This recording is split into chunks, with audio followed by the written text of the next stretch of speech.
পাকিস্তানের সাথে সিরিজ জয়ের পর প্রত্যাশার পারদ যখন ঊর্ধ্বমুখী, তখন নিজেদের থেকে অপেক্ষাকৃত দুর্বল নেদারল্যান্ডের সাথে সিরিজ জয় যেন সময়ের দাবি। তবে ডাচ সিরিজকে লিটন দেখছেন এশিয়া কাপের প্রস্তুতির মঞ্চ হিসেবে।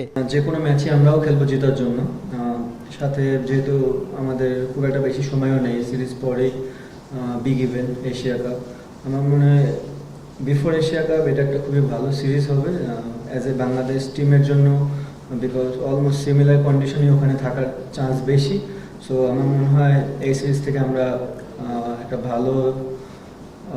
ভালো জিনিস নিয়ে যেতে পারবো এশিয়া কাপের জন্য।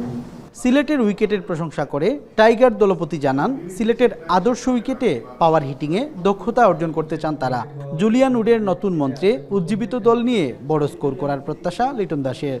তার কিছু থট প্রসেস ছিল প্র্যাকটিসের, যেগুলো নতুন মনে হয়েছে আমাদের কাছে, আমরা কাজ করেছি।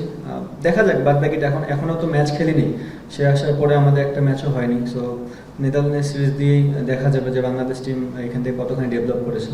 সিলেটও অনেকটাই batting friendly wicket, so similarity যদি আমি দেখতে চাই তাহলে ওই দিক দিয়ে থাকবে। আর অবভিয়াসলি আপনি যে কথাটা বললেন যে 200-250 রান করাটা একটা হ্যাবিটেরও বিষয়, আমরা যদি করতে পারি খুবই ভালো, না করতে পারলেও আমরা ওই ধারাবাহিকতা চেষ্টা করবো যে ওইখানে কীভাবে পৌঁছানো যায়। অন্যদিকে টিম টাইগারকে রঙিন পোশাকে আগেও হারিয়েছে নেদারল্যান্ড। সেই অভিজ্ঞতা কাজে লাগিয়ে বাংলাদেশকে চ্যালেঞ্জ জানানোর জন্য প্রস্তুত সফরকারীরাও। দেশের মাটিতে টাইগাররা শক্ত প্রতিপক্ষ হলেও বাংলাদেশকে আবারও হারানোর স্বপ্ন বুনছেন ডাচ অধিনায়ক Scott Edwards. In the subcontinent, so we'll obviously take our experiences there, and for the newer guys we'll try and fast forward their preparations. But yeah, it's obviously a tough series. Bangladesh in Bangladesh, many countries come over here and struggle. So প্রতিপক্ষকে আটকানোর পরিকল্পনা নিয়ে ব্যস্ত দুই দলের অধিনায়ক, কিন্তু বৃষ্টির বিড়ম্বনায় ব্যাহত হচ্ছে অনুশীলন।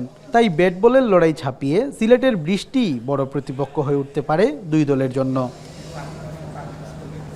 সন্দীপন শুভ, এখন সিলেট।